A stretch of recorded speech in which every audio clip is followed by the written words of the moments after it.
Hello, hello, everyone, and welcome back. How's it going?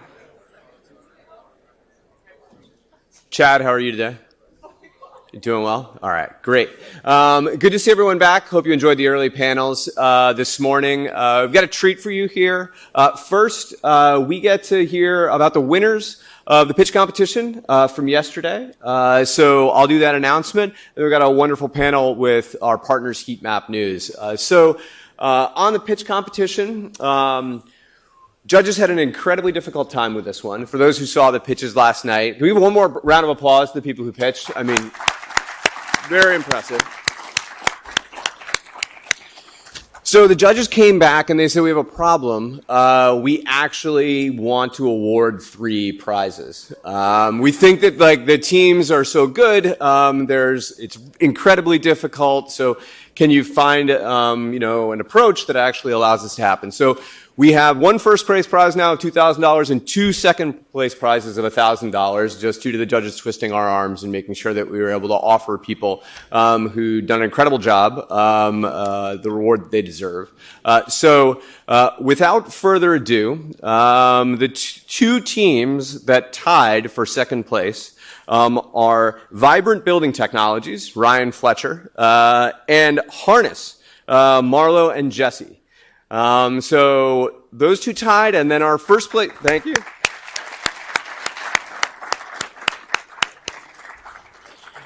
And then our first place team was Veridu AI, Daniel Zahn. Then I'd love to invite Marlo, Jesse, Daniel, and Casey Pickett, who I believe will be representing Ryan, down to the stage for a picture. Thanks.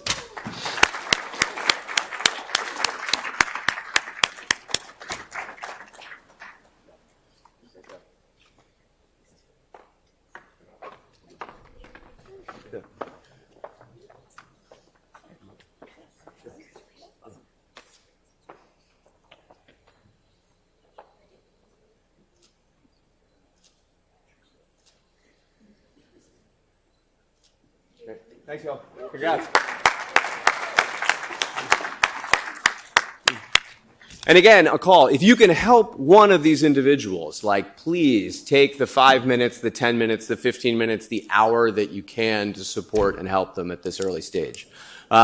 So going from startups that just pitched to one of our favorite startups that just started 3 years ago, Heatmap News. Who here reads Heatmap News on a regular basis? All right. So if you are not raising your hand, you might want to ask why a vast majority of the people in the room just did. Because, for folks who've been in clean energy for a while or thinking about decarbonization, there was a question that we were always asking when we read the news in the popular press, which was, why is The Economist, the Financial Times, the New York Times always 3 years behind every trend that we're already seeing in the market or that people are having conversations on? And where is the incredibly high quality journalism that can do this and kind of keep us up to date? And when Heatmap News popped up, one, I just want to recognize, connection to this building, Randy Siegel, from a Yale SOM alum, a part of that founding team. But where do you collect the kind of amazing set of journalists who know and understand and can do investigative reporting and understanding trends that we did not have? So, for us and people who've been looking at this for a while, it's the Rob, Emily, and Matt are kind of like our Brazilian soccer stars of clean energy journalism. We want to put them on a first-name basis with you all because of how good and high quality this is. And we're thrilled to be able to offer a conversation amongst this group of kind of people who report, understand, really are digging into every trend, every nook and cranny of how the kind of economy, society, and technology shifts. In really driven by the kind of electrotech revolution, like clean energy. It's a remarkable community and group of people who are working on this. So this is actually a live podcast of Shift Key, which is Heatmap's podcast. So you'll see the mic set up here. Rob is the host with Jesse Jenkins, a professor of energy systems and engineering at Princeton. Jesse is not here today. But this will be recorded and, if we get the audio correct, which I believe we will, hopefully put out in the podcast in a little bit. So please join me in welcoming Rob, Emily, and Matt to the stage.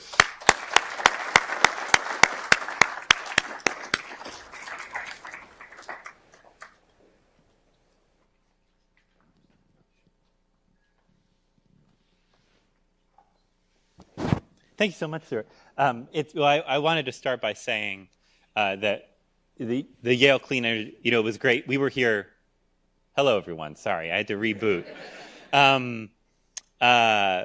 We were here a year ago recording Shift Key, and we had a great time. And before that, since then, through the past year, really since Heatmap was started, the Yale Clean Energy community has been a tremendous friend to Heatmap, an ally, a partner, and we're just so appreciative of your support at Heatmap. We are appreciative at Heatmap of your support here at Yale. And let me add that it's really meaningful and so cool for us to see that all of you read Heatmap in this room, because I think from our perspective, listen, journalism, crazy industry, you get to talk to anyone you want, or you get to talk to a lot of different people. You spend all this time writing the articles. The articles go online, and then you don't really know what happens. You don't know what happens. You never see people read them. And so it's always really cool to find out that real people out there are reading them. And we consider ourselves lucky to have such a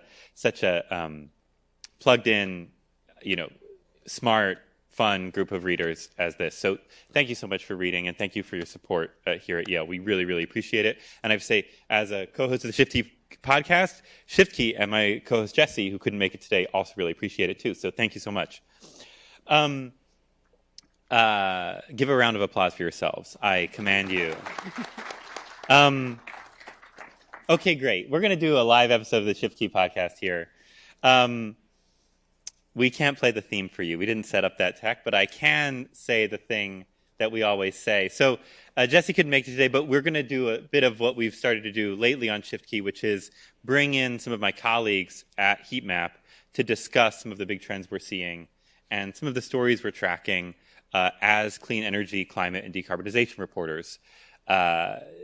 It's funny, these are conversations we have inside the newsroom, and they're just not ones we often have in public. But turns out that there's a lot of stuff we want to say that doesn't wind up in stories, and so here we are.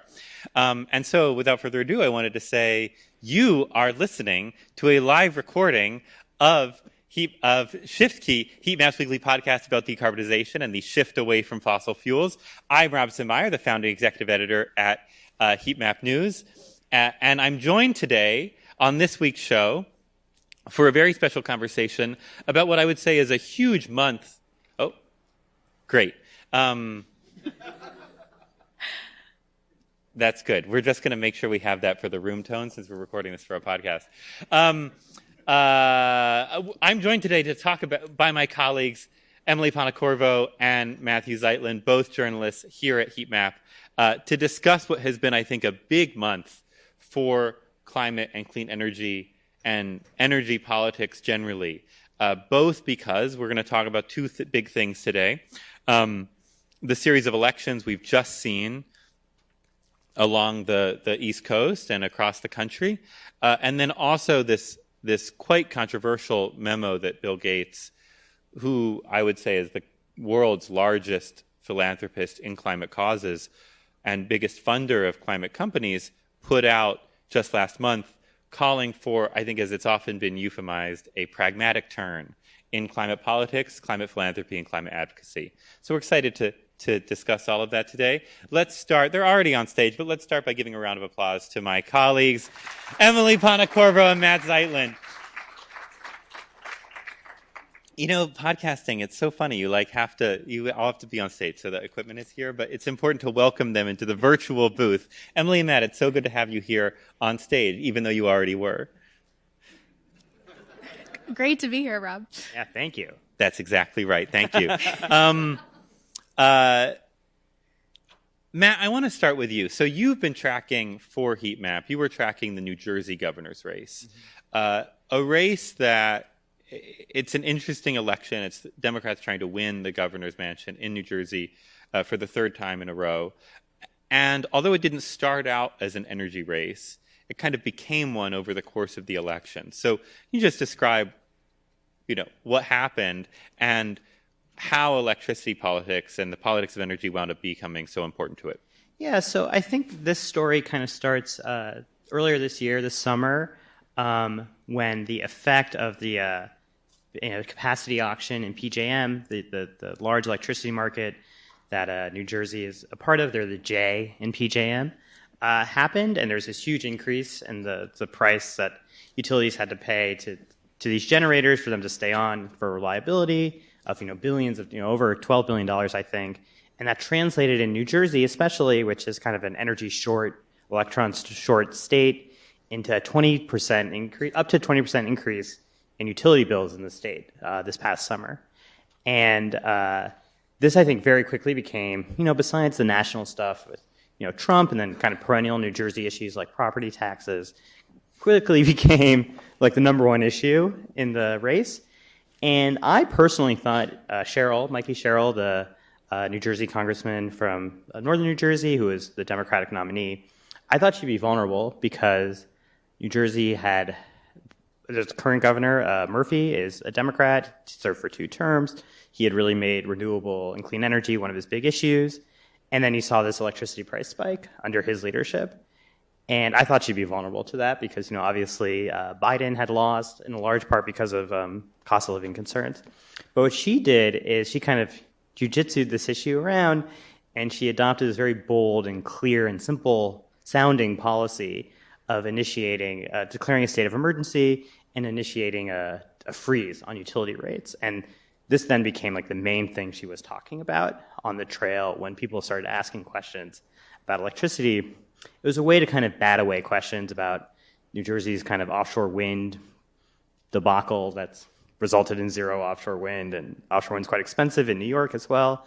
And it was kind of a way to kind of get back on the Republican opponent who was running a very traditional anti-offshore wind, anti-renewable, pro-natural gas, kind of just Republican standard campaign on electricity prices. And she was like, no, I'm going to do this specific thing. So New Jersey is interesting because when we've written, at Heatmap, we've written about like why electricity prices are going up. I think at this point, almost since July, it's become this meme and a real story that electricity has become quite expensive, that it's growing over the past year twice as fast as inflation overall. And in most of the country, electricity is not getting more expensive because of data centers. Even though data centers and the rise in demand for electricity is, I think, in the public's mind, like fully associated with the increase in electricity prices, in most of the country, they have nothing to do with each other. Electricity so far has gotten expensive because basically transformers, poles and wires, the distribution grid, the local distribution grid, the last mile of electricity transportation has like gotten really expensive, both the raw equipment and the labor input. And then in addition to that, the transmission grid in the southeast, large swaths of the transmission grid in the Appalachian southeast, and also in California, either burned down or were destroyed by a storm, causing then the utilities to have to go in and fully rebuild the grid with now much more expensive equipment, driving up rates on average kind of across the country. In most of the country, electricity prices have been a distribution story. But in New Jersey, like, it is actually a data center story, or at least it's a load growth story, entirely through this like capacity auction channel where one of the ancillary markets in the PJM electricity grid is the capacity market and like trying to anticipate future load growth, and that's begun to feed into rates. Did you see in New Jersey like a populism around data centers and load growth that you might have anticipated? Or were people more focused on, let's say, like, please just stop electricity rates from going up, and we don't care why they're going up, but just stop it? Yeah, I mean, New Jersey is not the PJM state that has seen the largest amount of data center actual construction. That's Virginia, that's Ohio, that's Indiana, it's parts of Pennsylvania. No, I mean, in New Jersey, it was kind of anger at the utility was the really big thing that people, faith in public and quasi-public institutions in New Jersey is not the highest. So people are willing to accept the idea that an institution is kind of screwing them over. And Cheryl, I think, really smartly played into that. And as our own Heatmap Pro polling has shown nationally, people attribute high electricity prices to their utility, which makes a lot of sense. That's literally who's charging the prices. And then to the state government, which also makes a lot of sense because they're regulating the utility. So I think the voters are actually quite sensible in this question. in that they like understand what, like the two big things that drive electricity. I was surprised by that polling too, because it's like, oh, they seem to actually understand like what policies, or at least like the entities generating the policies that feed into their prices. Yeah, I mean, and another thing Cheryl tried to do was kind of associate her Republican opponent, Chitterelli, with the Trump administration, and kind of being like, oh, the Trump administration is trying to make it harder to build cheaper generation, wind and solar especially. And New Jersey has made big efforts in deployments of solar and storage is a big thing. And like when I was talking to, say, environmental groups after the election, they were like, look, this is great. We won. This shows that, clean is cheap, cheap is clean messaging really, really works. I understand why they can say that, and when you can win, you want to take credit for it, but I really do think this utility story is really more key to what happened. I mean, by the end of the race, there was Fox News polling showing that Cheryl was more trusted by 10 points on energy prices, which I found quite surprising, but I think speaks to the strength of the strategy. I think New Jersey is also interesting. Then we're going to bring in Emily, but I think there's another interesting story in New Jersey that I was picking up, which is like,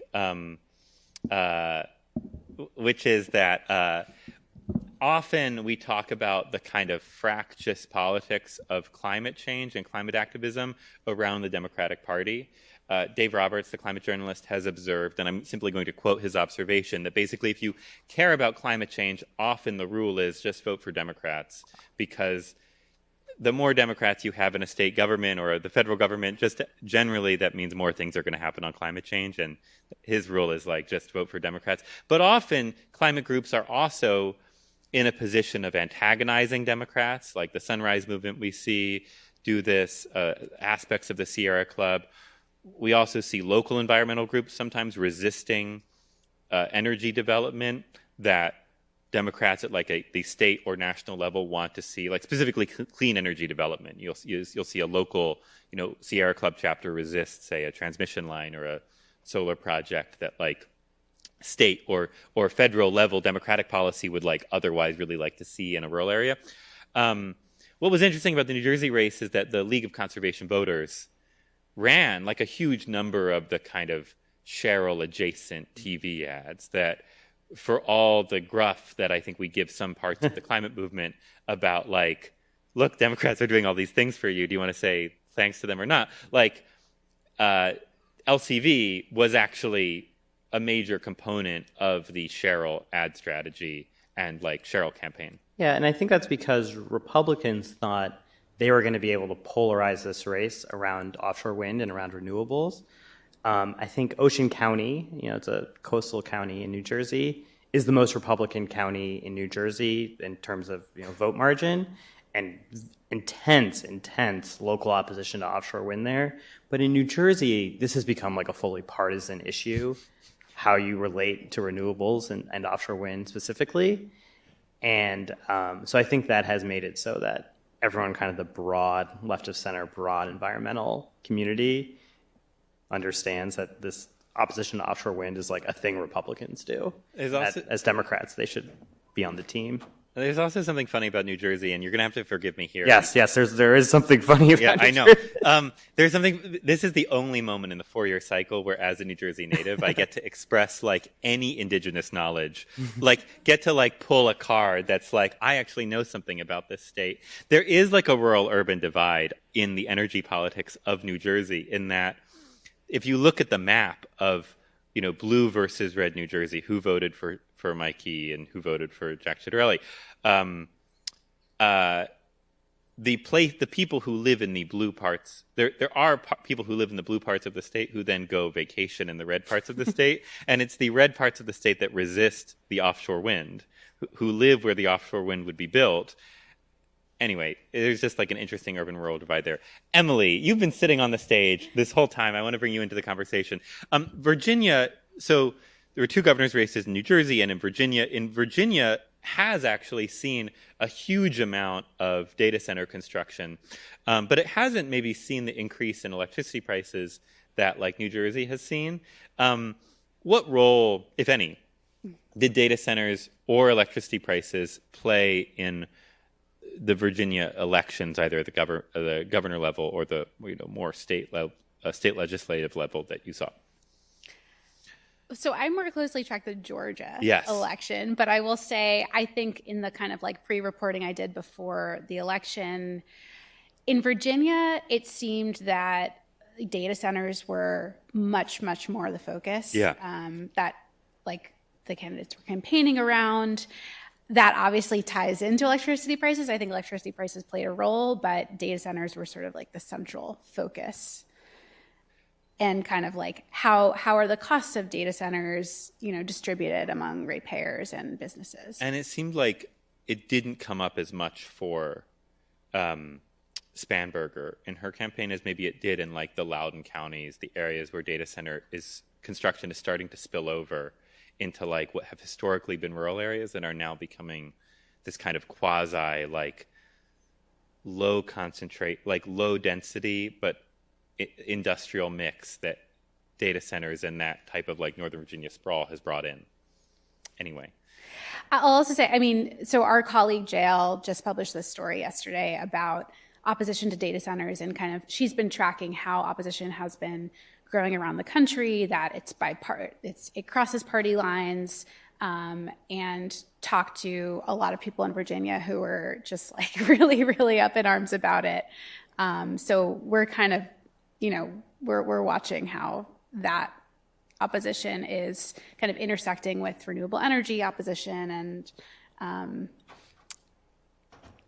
I don't know. Well, it's interesting, right? Because I think one thing that JL described in that story, I want to get back to that story in a second, but like I want to loop around to that story and talk about Georgia first. But like, is that for in many places, we track at Heatmap the local resistance to renewable energy, and the local the increasingly kind of NIMBYist response to renewables, to wind and solar as they are built around the country. And I think one story we've been tracking is that in rural areas, there's a sense around renewables that these things get built and then the electricity goes to the city. That this is like in the rural urban divide, that renewables are like an outpost of urban development within the rural area. They're not very jobs intensive. They do they throw off public revenue, but they don't really they're not big employment centers for people. And so they wind up getting, farmers resist them often.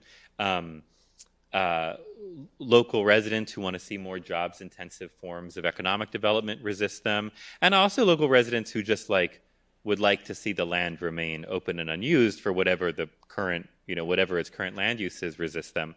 And what's interesting is that Jail's found that data centers, even though I think at the national politics level, data centers kind of code increasingly as Trump aligned, and renewables code in the kind of grand psyche of national politics as Democrat aligned, data centers fall in exactly the same bucket of they go in, they're big expensive construction projects, they're not very jobs intensive uses of the land, they throw off a lot of public revenue, so they're kind of good for local governments, but they're not the kind of economic development that people necessarily imagined or hoped to see that land get used for. And and often people are just happy for that land to remain vacant anyway. And so there's this weird horseshoe politics emerging of data center and renewable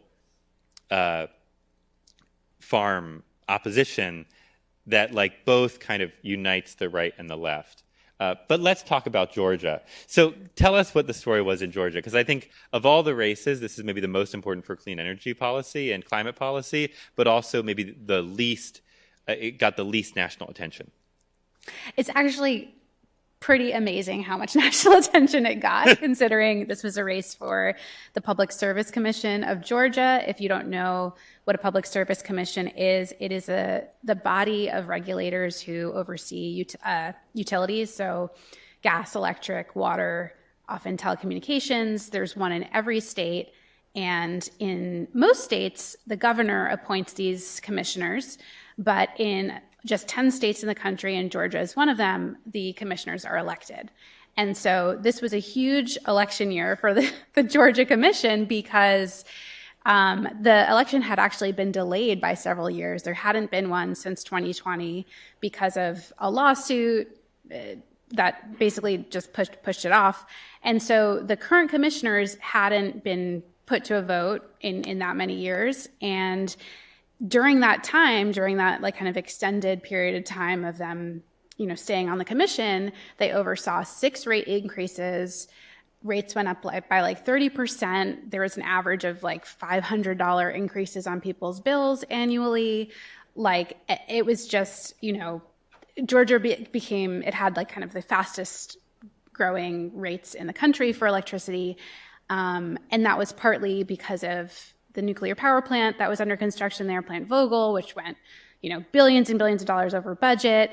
But the commission, ultimately, they're the ones when the utilities come to them and with these cost overruns, and the commission gives them permission to put those costs on ratepayers. And so I think, so what happened in Georgia is that a few Democrats challenged 2 of the Republican commissioners that were up for election. And it was sort of like, what's going to happen? Because this is an election, most people don't know what the Public Service Commission is. They don't know what it does. It's not. It's like this. It's often, first of all, it doesn't receive direct. There are very few states. There's only 10 states where voters elect the Public Service Commission directly, and number 2, even if you're like aware of the Public Service Commission as an institution, which we're talking about whole single-digit percentages of voters who are probably aware of it as an institution, you then have to remember to go out for it during what was otherwise like a mega off-cycle year in Georgia. But in most states, it's even kind of more invisible because it operates as this like quasi-legislative body appointed by the governor and confirmed by the legislature. Yeah, exactly. And so what happened in Georgia, there was, a huge on-the-ground campaign. The Georgia conservation voters spent like $2 million trying to bring awareness to this race, trying to elect those Democrats. Georgia Power and like Southern Company, which is their parent company, they also spent millions of dollars trying to keep the Republicans on the commission. I think another kind of background piece to this is that I think a lot of the criticism of the current commissioners is that they basically give Georgia Power anything it wants, anytime it comes asking for a rate increase, for new natural gas plants, for, to put costs on ratepayers, that they're saying yes. And so ultimately, what happened? Ultimately, the Democrats won by a landslide. They won. It was like 60-40. And this race, like New Jersey and also sort of Virginia, was totally about electricity prices. People were really mad about their bills going up. And like New Jersey, I think there's been, kind of a post-election narrative about, this was the kind of turnout shows that Democrats can win on affordability. The Democrats campaigned on clean energy and affordability. There's another factor here in this race, which is that this was the only statewide race on the ballot, and the other kind of major races were all in blue cities. And so, it's somewhat predictable that a lot of the turnout would be in blue cities and those people would vote for Democrats. Figuring out what played the bigger role is a little hard, I think. So I have 2 questions here. The first is part of the story here that not only were there already other elections in blue cities, and so Atlanta and the kind of blue parts around Atlanta turned out, is also the story here that, look, this is a mega off-cycle year election. It's a highly technocratic election. You have to really kind of be a government nerd to even understand what's happening in this election. It's not like governor or president where you know what those people do if you're a fairly tuned out voter. And then also we know the other big fact we know, and that's been the case increasingly since like 2017 or 2018, is Democrats love to vote. Like, they love to vote. They will turn out for anything, especially if that thing has been aligned in their head as a way to stick it to Donald Trump or anyone who had a conversation with Donald Trump at any point in the past 9 years. And this race became a partisan election that was kind of the closest thing a set of very tuned-in Democratic voters in Georgia had as their chance to, like, really stick it to Donald Trump and preview the Ossoff, the Senate elections that are coming up. Like, how much of this is like clean energy and affordability one, and how much of this is like, listen, you, like, let Democrats, like, elect, I don't know, you put a dog catcher and, like, middle-aged, college-educated Democratic voters living, in the first-ring suburbs around Atlanta are going to be like, hell yeah, we gotta, like, go out there and, like, vote blue no matter who. Like, how much of that is the story here? I don't think we know. Yeah. I don't know that anyone's really, like, done the exit poll analysis to get that. I mean, the numbers, I think, are impressive that it was 60-40. Like, In Georgia. Yeah. Can I ask one more question, which is, when you talk to clean energy people about this race, how did they explain the stakes? Because one thing I've wondered is that back during the Biden administration, when you talked to Biden energy officials about nuclear and about why nuclear was often unsuccessful, those officials who are Democrats would say, oh, you got to do what they did in Georgia. Like, look what they did in Georgia. That plant ran mega over budget, and they just kept rate basing it, and those ratepayers could, like, absorb it. And that's how you should do nuclear, is, like, find a sufficiently big electricity market where you can just begin pushing costs into the electricity market. I'd also hear, to be fair, Biden energy officials basically saying, like, we have to authorize as many AP1000s as we can, which is a nuclear reactor that was built around Vogtle, that was built in Georgia. We have to authorize and, like, get as many of these started as we can before the rate increases start hitting Georgia ratepayers, because once they do, people are going to turn on the politics of nuclear in a way that, like, maybe we're not anticipating. Anyway, how did clean energy people think about this? Because, like, it's a bit of, because the reason, one of the biggest drivers of rate increases in Georgia is the Georgia PUC's total willingness to just keep taking costs from the 24/7 clean electricity giants that are nuclear plants and, like, shoving them on ratepayers. I actually think that the clean energy folks were thinking about this more in terms of the risks around a natural gas build out in Georgia, because Georgia Power, the biggest electricity utility in the state, has recently, in their most recent resource plan, proposed building 5 nuclear power plants worth of new natural gas in the state to essentially power data centers, the data center build out that they're anticipating. And like I said before, like the commission has been known to basically just give them what they ask for and say yes, and not ask questions and not ask for alternatives. And so, and also I think the commission has been accused of really stunting the growth of, like, rooftop solar, being much more like facilitating more utility scale solar, but kind of stunting rooftop solar. And so the Democrats really campaigned on saying, we're going to look at that resource plan and we're going to ask questions and we're going to, ask to see what an alternative scenario with more renewable energy would look like. So I think those were the stakes. Now, whether they're going to get anywhere is another question, because of the lawsuits and the, like, strange timeline for this election, one of the candidates will only serve for 1 year before having to be reelected. They also are only 2 out of 5 seats on the commission. The other 3 are Republicans. And so, kind of, it's a little bit unclear where they're going to find, like, points of agreement with the other folks on the commission. So looking at both of these elections, like, do you think, and we can talk about the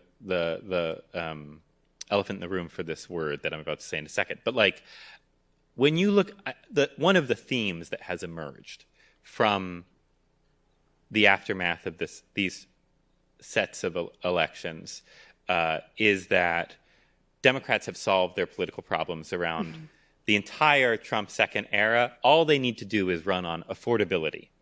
and affordability, cost of living, is going to solve all their political problems, and it allows the party's various factions and coalitions to kind of come together, coalesce around this one word, and it allows Democratic politicians to promise voters this one thing. Were these elections about affordability in your mind, or were they about like other dynamics that we shouldn't really, that like are much larger and more structural than this one word that has emerged as the lesson from these races? I mean, I think, most elections now are about Donald Trump, and so that's what this one was about. And then because of the dynamic you were speaking to earlier, Donald Trump was not on the ballot, so it changed the composition of who turned out. But about this kind of affordability question, I do think Democrats not being in power benefits them because they can just attack. You can just say, like, prices are too high. Yeah. It's your responsibility to do something about it. I mean, it's what Trump did so effectively in 2024. But I do think there's definitely landmines here. So Lawrence Livermore released this report looking at electricity prices from 2019 to 2024 and how they changed and what factors and what states were associated with the change. They found that load growth was not associated with higher prices, which you mentioned earlier, Rob. One thing they did find that was associated with higher prices was these kind of public benefit charges and renewable portfolio standards that you see largely in blue states. I think precisely because the renewable penetration has gone up, meeting the kind of marginal percentage point of a renewable portfolio standard actually gets more and more expensive over time and requires more grid and network costs. Also, rooftop solar is another thing that almost mechanically drives up electricity bills for the people who don't have it. And so I think a world, say, in 2028, where Gavin Newsom is a Democratic presidential nominee and he has to defend the highest electricity price increases in the country, the most, the richest rooftop solar program, the strictest rules around electric vehicles, which are more expensive than gas vehicles, California's attempt to ban gas-powered cars, ban sales of new gas-powered cars, which, this Congress has overturned. That debate, I think, would be much more difficult for Democrats than right now. They can say, like, you are obstructing the cheapest marginal form of energy because you hate the offshore wind turbines in your golf course in Scotland. That's an easy debate to win. Defending the whole laundry list of environmentally inflected electricity policy is much harder. In fact, in that Lawrence Livermore National Lab study, the number one variable for are your electricity prices high, they roll it out, right? And variable is locally higher gas prices or something, or more public benefit charges. The number one variable for are your electricity prices high in that study was, do you live in California? They just break it out and they call the variable California. And that's partially because California suffered terrible grid and disasters and natural disasters in that a huge swath of its rural grid network has burned down. But that is a driver too. Emily, what was your, I was just going to say, I think, whether or not what brought people to the polls and what caused people to vote for Democrats was the backlash to Donald Trump or was responding to this message of affordability. I think that now that on the other side of it, what people will remember is the message of affordability and the promise of it. And I think that is going to be really hard, if not impossible, to deliver on. And I think that, if anything, a lesson from this election should be that, what is a more nuanced, possibly, is there a more nuanced message that candidates could give on affordability that doesn't promise the moon? Well, can I ask, do we think affordability politics is bad for climate change and bad for decarbonization? Because, the story I've come to share with the class about this election is about the New York City election, where Zohran Mamdani won just barely a majority in the general. He blew out the primary back earlier this year that most people will have heard of by now. What's interesting is that unlike elections in the rest of the country, the New York election was a very high turnout election. This was not a story of Democrats voting just because they could vote, and it was a way to stick it to Trump. This is a story about massive turnout across axes and demographics and party ID kind of outside of Staten Island in New Jersey, where Mamdani won more votes, winning 51%. Think about this. So Mamdani won a bare majority, just over 51% of the votes in the New York election,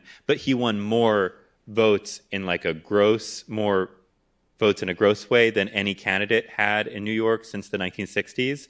And that's because he seems to have in the New York electorate, what I would describe as a Trump or Obama-like power to get people to come out and vote for him, and also get his opponents to come out and vote against him, while still getting more people to vote for him. And the way that the actual electorate in both the general election and the primary election did not resemble how the electorate was modeled to look, how pollsters studying the electorate thought it would look. It was a very big difference. Anyway, what was so striking about this is that Mamdani, the early part of so he was elected to the New York State Legislature in 2020. The early half of his career was all about climate change. It was the defining issue of I would say one of the two defining issues of his time in the New York State Legislature. He called himself a proud eco-socialist. He called for there to be special sessions of the New York State Assembly during heat waves so that the state legislature would pass the various climate legislation he wanted to see passed. He was all about climate change. And then he started his campaign for mayor. And at the beginning of his campaign for mayor, in November of last year, he's still talking in this term, which is the way we can stick it to Donald Trump as, people who want to see the government do things that Trump doesn't want to see it do, is by building renewable infrastructure. He is at a rally at the New York State Power Authority in late November of last year being the working class doesn't trust us because we don't do any of the things that we say and because the air is polluted, and the way we can stick it to Trump and make the working class trust us again is by building a lot of renewable infrastructure but by building renewable energy, basically. But as his star begins to rise, and I think as it begins to occur to him that he might actually win this thing, he stops talking about climate policy to the degree that he has not given a long-form interview about climate policy since Earth Day, since April of this year.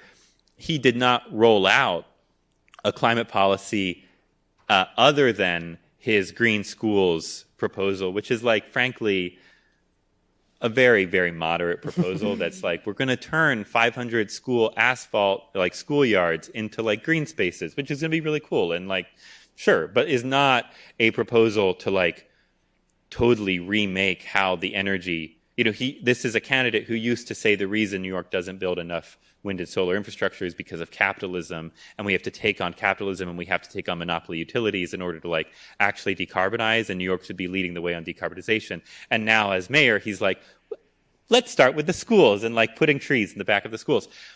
As he started to get serious about winning the election, he stopped talking about climate change. And he started talking about the cost of living and affordability. And in polling that I should say a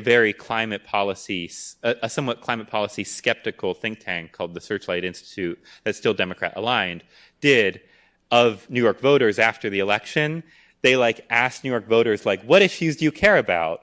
And what issues do you think Mamdani cares about? And cost of living, voters cared about it. They thought Mamdani cared about it a lot. And climate change, they didn't really care about it, and they didn't think Mamdani really cared about it at all. Even though Mamdani used to put climate change so much at the center of his politics that he described himself not just as a socialist, but as a proud eco-socialist.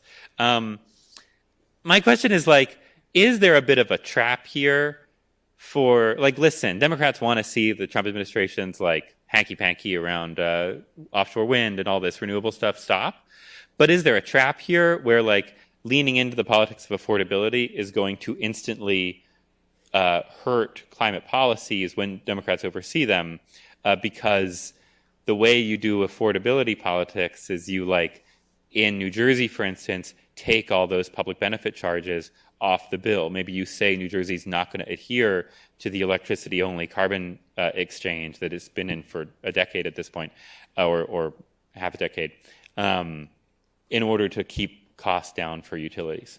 I guess what I would say is that precisely because American, maybe outside of California, climate policy has been so modest, it's like kind of how they do things anyway. So like in Canada, when there was this general election, and they switched, the Liberal Party switches in a new candidate, and the person they pick is also someone, Mark Carney, whose career had been devoted to climate change. He had been in charge of all these initiatives about net zero investing, and he's working at Brookfield, big renewable developer. And he'd never been elected politics before. Like the second he becomes the leader of the Liberal Party. And not only that, he is in 2021 when we're covering like finance and its big pro-climate turn. Mark Carney is the guy. He is like the international face of Climate finance. Climate finance, yeah. And he's working with Bloomberg, and he is very much associated with, I'd say, a very European approach to climate policy, where you kind of choke off investment into fossil fuels and really promote investment into renewables. You know, there's carbon taxes in Europe as well. He gets into elected politics, and he's like, crap, I have to win an election, and like we're behind. And he's like, we have this carbon tax, we're ditching half of it. We're not doing it. It's like one of the first things he does. He wins pretty easily. There doesn't really seem to be any backsliding. They're not going back to this carbon taxation approach. So, but with Democrats in America, we don't have a carbon tax. Yeah. We tried and failed to do that. So I do think this kind of clean is cheap, cheap is clean mantra is kind of the comfort zone for elected officials. What I think is more noteworthy is that the kind of researchers, the groups, the advocates have kind of also gotten the message. Now, have they changed their mind about anything? I don't think so. But like, if you talk to them, they're like, we support cheap energy. And it's been the biggest gift, I think, on all of this stuff, it's been the biggest gift to clean energy advocates that the Trump administration is shutting down all this energy generation. Obviously, it's been terrible for clean energy companies and anyone working in the clean energy industry, like many people in this room. But it's been a big political gift because it has allowed Democrats to kind of retake the mantle of, we just want more energy. Like Donald Trump is not building all this stuff and we are. Yeah, I mean, if the president right now were like a Spencer Cox or a Brian Kemp or a Trump 1, where, you know, when they did lease sales for offshore wind during the first Trump administration, the Secretary of the Interior would be like, this is part of our energy dominance strategy. They didn't build any offshore wind, but it's like, they were like, oh, energy is good. I think Democrats are in a much tougher position, but that like entire space in national politics has been ceded to them. And they're actually, I think, have gotten, quite lucky. Let's talk about the kind of related topic. Then we'll go to Q&A. Does that sound good on time? Great. Let's talk about a related topic, which is last month before the election, Bill Gates, biggest climate donor in the world, I would say, and biggest funder of climate companies in the world, puts out this memo calling for a pragmatic turn in climate politics. He basically says, I'm not going to read from the memo up here because I think it's annoying when people read from, but you know what it says. You've read some of the coverage, surely. It is interpreted in kind of two ways. By climate people, it is interpreted as a giant betrayal and a message that Gates is basically saying climate change is not as important and is not going to be the end of the world, is not an existential moment. And so, and there's some backlash to that. Among the right and among the Republican Party and among the Trump administration, it's interpreted as like, look, Bill Gates has come around to our position. He himself says that climate change, according to Trump, like, isn't real or something. So we've won. Like, Bill Gates has backed off of this. We've won. What most surprised you about this memo, I would say? Let's not talk about the response to it yet, but let's talk about what surprised you or stuck out to you about this memo, because I think it is an important document in its own right, simply because nobody funds this stuff more than Bill Gates. And if Bill Gates is trying to signal a change in his thinking, then soon enough there will be organizations that will be, dancing to the music he's set. And so, what stuck out to you about it? I would say what stuck out to me wasn't so much any of the specific things he said about climate change. He's always had this very technology-first approach, very friendly to economic growth, very interested in reducing the green premium, especially in these kind of hard to abate areas. That's been consistent the entire time. What I thought was most surprising was that he was really, really stark, that he views it, I think personally, that there's a trade-off between spending time, money, influence, energy on climate change versus global public health, which is the issue he is most personally devoted to, is, health, especially in poor parts of the world like sub-Saharan Africa. And I think since those areas for government funding have been so hammered, and international donations, things like vaccines, have been fallen so short, he personally really, I think, feels a really big personal responsibility to fund those areas. And it's interesting because it's if you were to ask, I'm sure anyone in this room, anyone who spends time on climate change, if you ask them, should we spend more time and money than we do right now on global public health? Every single person, I think, in this room would say yes. And they would very much object to the idea that there's a trade-off. Bill Gates, one of the richest men in the world, he literally thinks there is, and he's been super, super clear that to the extent there's any dollars, you're trading off dollars and cents, he will pick global public health over climate change. And I think it was also noteworthy that he really explained his thinking on this, because you ask a lot of people in climate change to be look, how are you going to work on global public health if, you have these areas where, there's terrible weather and it's getting really, really hot and, that affects public health. So you have to address climate change to address public health. Bill Gates is when it comes down to it, you really should just focus on public health. And also economic growth makes it easier to deal with the effects of climate change. And that's a discussion I think a lot of climate change people don't like having. Emily, what surprised you? Okay, I can't separate my reading of the memo from the general discussion about the memo, because I read the memo after all of the blowback and everything. So I think in that context, what surprised me was I didn't really take away what most people seem to take away. To me, it didn't really seem like he was saying we should be spending less on emissions and more on addressing poverty and health. It seemed like he was saying those were the three pillars, and that addressing poverty and health were just as important, if not more, than trying to lower emissions. And I think my kind of big takeaway from the piece is he frames it in the context of we're going into COP30 in Brazil, and for the past decade we've been talking about climate change in terms of setting a temperature goal and trying to hit that goal. And he was really advocating for shifting away from that, from framing climate change as let's limit temperature rise to X degrees, and trying to advocate for some kind of new framework where we are moving towards, goals around safety and adaptation and human prosperity, and not around some specific degree of climate change. It was interesting hearing him. I was part of a small group of reporters and invited to have a roundtable with him, so-called, before this memo came out that was on the record and about the memo. And one of the things, it's always funny at these things because Bill Gates, if you read our coverage of him, or if you read coverage of Bill Gates going back to I would say 10 years ago when he started climate stuff, he has to be quoted in 2-paragraph chunks, because the way these things work, and I mean this, if you're listening and you work at Breakthrough, we love you and we thank you for inviting Heatmap to this. But I will just tell you, the way these things work is you kind of sit down and Bill Gates just starts talking about what's on his mind. And then you kind of get a chance to throw questions into the pot. 30 minutes in, and then he kind of responds to your questions, but then he kind of just points his monologue more in the direction of what you were saying. Anyway, one thing he was talking about was that he's we always do this thing in the run-up to COP and in the run-up to countries putting together national commitments where we're how ambitious will the countries be? He's because we have these temperature targets and because of the structure of Paris, we backtrack to these national commitments being really important.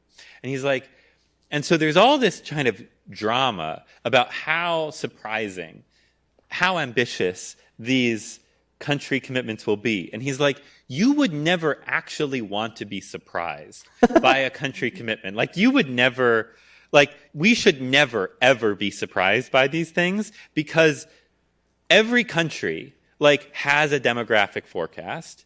And then every country, like, there's not different ways in the world to do the things we care about for climate change. Like, there's no country has a different way of making fertilizer. No country has a different way of making cement. No country has a different way at scale of making SAF, of sustainable aviation fuel. Like, all of these things are exactly the same in every country. And the only thing that countries really control is their power grid. And then it's a question of, like, what is their local domestic policy mix that's, like, pushing electrification forward and carbon out of their power grid. But, like, there's no surprise here about, like, how ambitious can these countries be, because it's not like, you know, Belgium has figured out a way to make green cement that Germany isn't aware of. Like, Germany knows all the things that are happening in Belgium. They have a customs union and, like, free, you know, IP transfer. And so nobody is going to be shocked here by these ever, and building up a kind of I think his more buried point was, like, building up drama around these national pledges is a little silly, because you're always, that means you're structurally going to be let down, because we're already computing, like, we're already assuming that countries are going to pursue the cheapest options available to them in our economic forecasts, and countries just aren't going to deviate from that very spectacularly in a way where you'd find out about it in their Paris pledge. I mean, yeah, I think it also explains why he spent so much of the memo talking about these hard-to-abate sectors. Because I think the way he sees it is that, like, once we figure out a green cement, you know, or something like that, or green, low carbon emitting fertilizer production, that's cheap. The entire world will essentially adopt it all at once, or the rich world will adopt it all at once. Middle income countries will adopt it a little later, and then, but, like, no national pledge delivered at COP is going to make green cement happen. Last question, then we'll go to questions. So start thinking about your questions. This memo was called, I haven't warned them, I'm asking this question, so we're going to see how they do. This memo was called, like, 3 Tough Truths on Climate or something.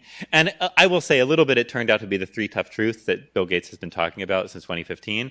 But if you had to write a memo that was called 1 Tough Truth on Climate, what would you put in that memo? Oh, Rob. Oh, yeah. I would put, no one wants to pay anything to abate climate change. Or your assumption to be, when asking dollars that a normal person wants to pay to make climate change not as bad as it will be, your, like, baseline should be 0, and kind of work from there. That would be my tough truth. Which is actually one of the Gates tough truths too, in that he's like the middle income country. He's like, climate comes entirely down to middle income countries, and they're too big to ever subsidize enough as you would need to like get clean energy across. And so it's all going to be technology, because, like, they're not going to pay anything extra for their development in a way.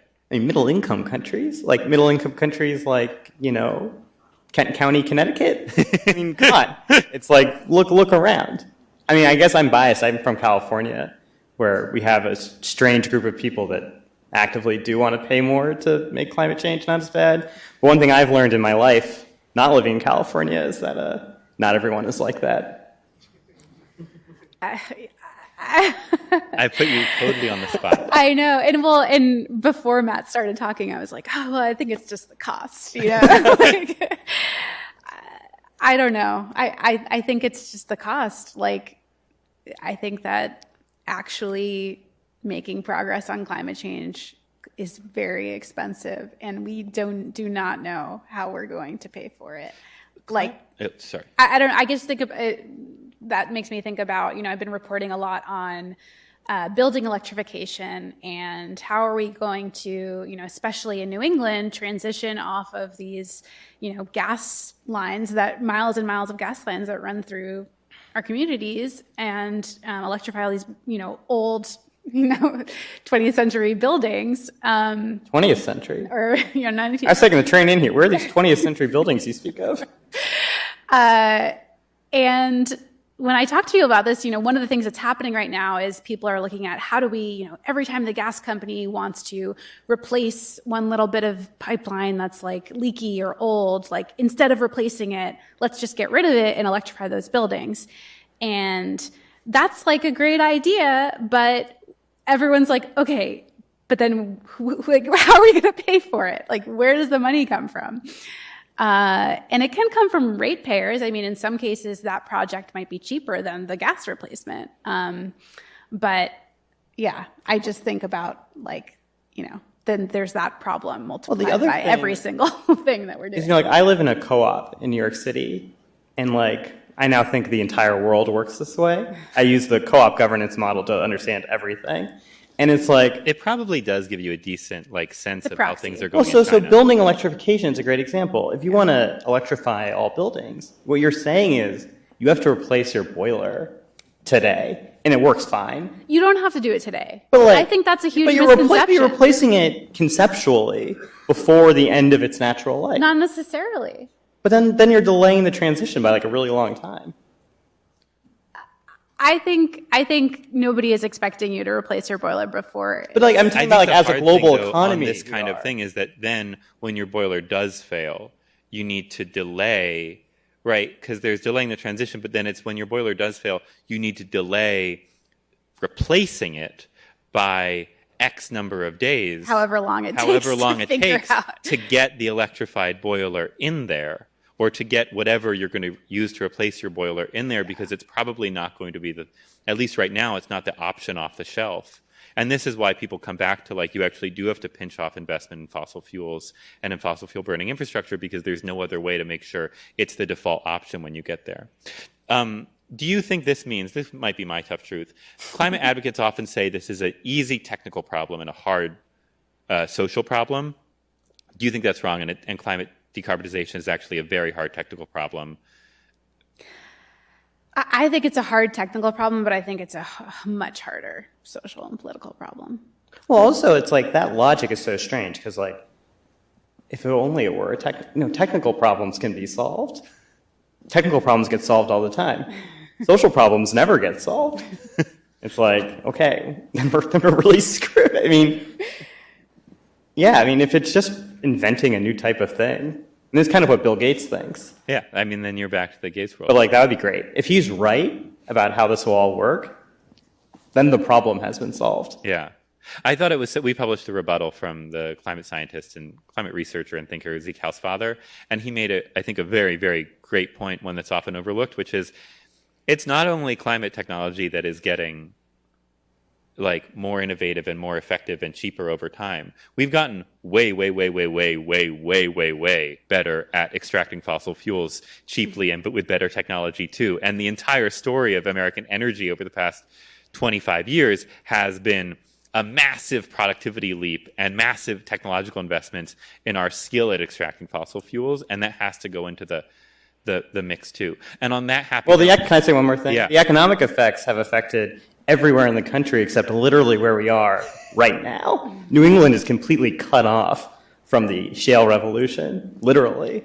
And I don't know, people here don't seem super thrilled about how their energy situation is working. Well, we have benefited from a rising dollar in trade, right, as we export. Anyway, let's go to questions. We're going to do this quickly because I don't know how much longer we have. Let's go right here in the front. Blue quarter zip. Hi, I really enjoyed the talk, so thank you for that. But along the lines of clean is cheap and cheap is clean, I think that clean energy is a lot cheaper than it was a decade ago, and it dropped dramatically. But to me, it feels like climate optimism kind of flipped to be where people kind of just accept that life is going to get markedly worse in the next century or so. And I think that lines up with how the tail of Gen Z kind of shifted right. So I'm wondering why you guys, if you have any insights on why that disconnect exists. Why climate optimism has declined even as... Yeah, it flipped. And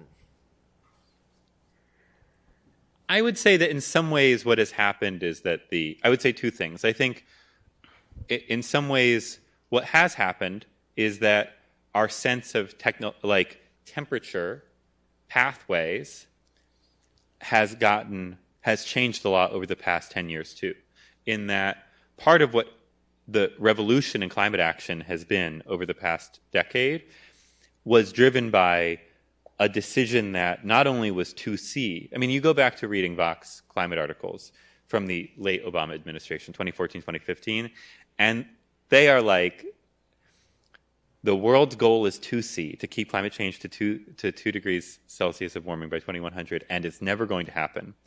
And in the past decade, what happened was that we accelerated climate action by basically sensitizing the global public, and I would say the global progressive policymaking community, to 1.5C. What has also happened in the past 2 decades is that the past decade is that largely due to like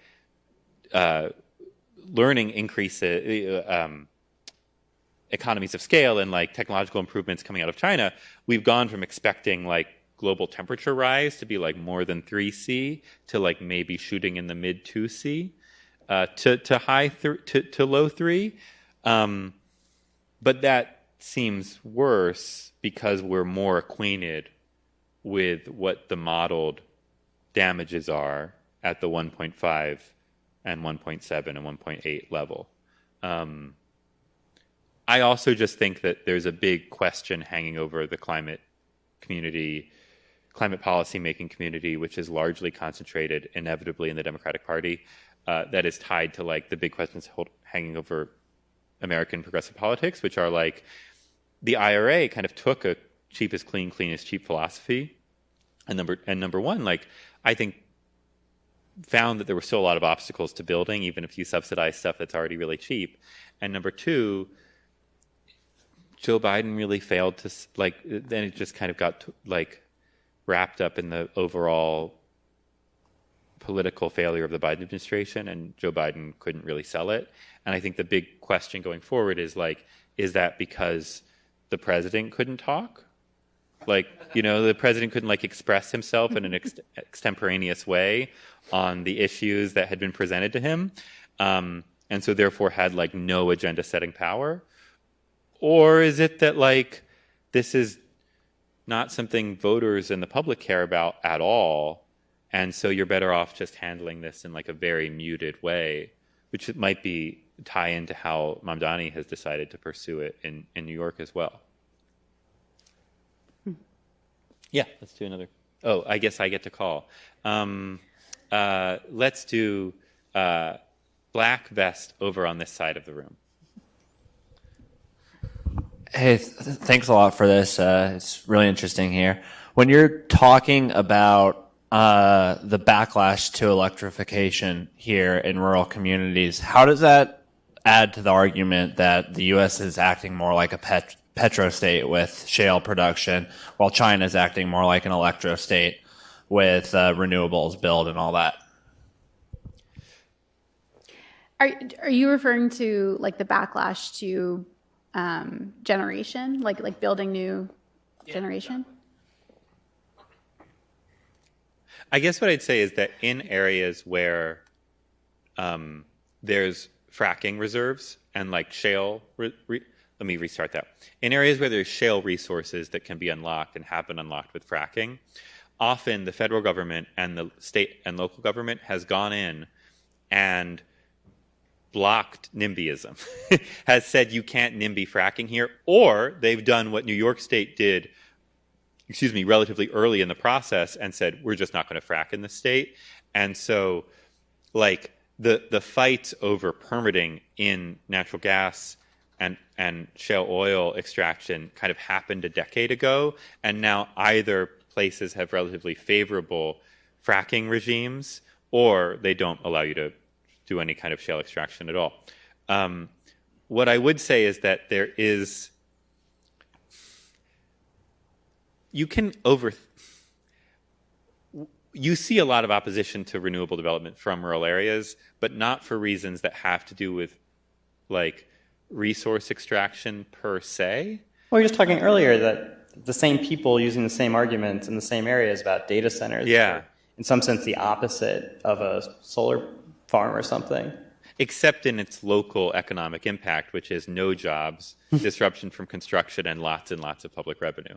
Even more for a data center than a solar farm. Yeah.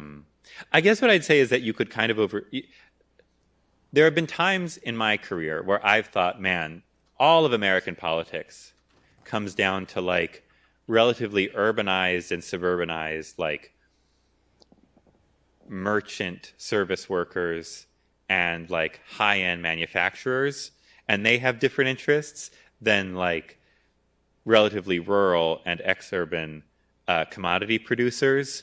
And that's why like farmers, O&G, logging, they're all aligned on like the same rough set of policies. And then you have like manufacturing, Tech industry. service workers aligned on like a different set of policies. But and you could kind of argue that and fit that into a petrostate theme. And sometimes I do think that's what's going to happen. And maybe the U.S. is just like drifting toward an economic model where we make like most of our exports are like soybeans and oil and LNG, and then we also make ICBMs very, very, very, very expensively. But like the tech right and the Trump administration's political economy has like thrown a bit of a wrench into this. And I also wonder how much of this is just like us as thoughtful people trying to come up with explanations for what's happening, but what actually happens are like events, and then politicians should just be responding to them in like the most productive and long term, politicians should be responding to them in a variety of ways. One more. Great. Let's do in this aisle, black sweater.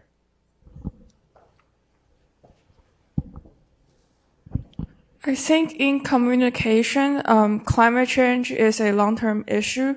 So like it kind of is an existential threat to humanity in the long run. But humans always think in short term, including politicians and the voters. So for reporters, how do you communicate that message to the general public? It's interesting because this used to be the big. I want to hear what Emily and Matt think, but I feel like from my view, like this used to be the big challenge of climate journalism and climate media is that like it's a big problem. People don't want to read about it, and they don't want to think long term. And then in 2018, I'll be honest, suddenly people were just really curious about climate change, and they were clicking on a lot of climate change stories. And if you wrote a good climate change story that was kind of good in all the ways that good journalism is usually good, people read it. And we didn't face those kinds of problems. I mean, I think now maybe we do again. Yeah, I mean, I think it's the other thing you see is that like people who are really fired up about climate change and are climate change advocates and really pushing for climate change policy, they're not spending all their time talking about what's going to happen in Bangladesh in 2100, even though those are where the biggest impacts will be felt. I mean, if you read an IPCC report, that's what it's about. They're talking about extreme weather and heat waves largely right now. And so it's like everyone's just kind of adopted. I think some people think that, the climate impacts are happening. So like, let's just talk about them. And the policy discussions are very short term. It's about deploying clean energy now or not, or canceling a project or something. And so, I don't know, I feel like it turns out very few people have this kind of the discipline to maintain the scientifically proper long-term perspective. And so it's just, if they're not going to do it, who is? I think for me, until maybe the past year, the way I thought about this was, I didn't start, I started as a climate journalist in 2019. So it was sort of after, I think, the vast majority of people had accepted the idea of climate change, that it was happening, that it was dangerous, that we should do something about it. And so since then, I essentially approached the job as like, what are we doing about it? Like, what are the options? What are the trade-offs? What are the policies? And just trying to tell people about what actually was happening and what could happen and what should happen, et cetera. And I think in the past year, I've had a little bit of an internal reckoning of like, and that's all to say, like, I didn't spend much time in my job as a climate journalist talking about what climate change was going to look like, what to expect, what the impacts are, what the risks are, what does the latest science say? Like, that stuff didn't seem as important to communicate as what we were doing about it, what we should be doing about it.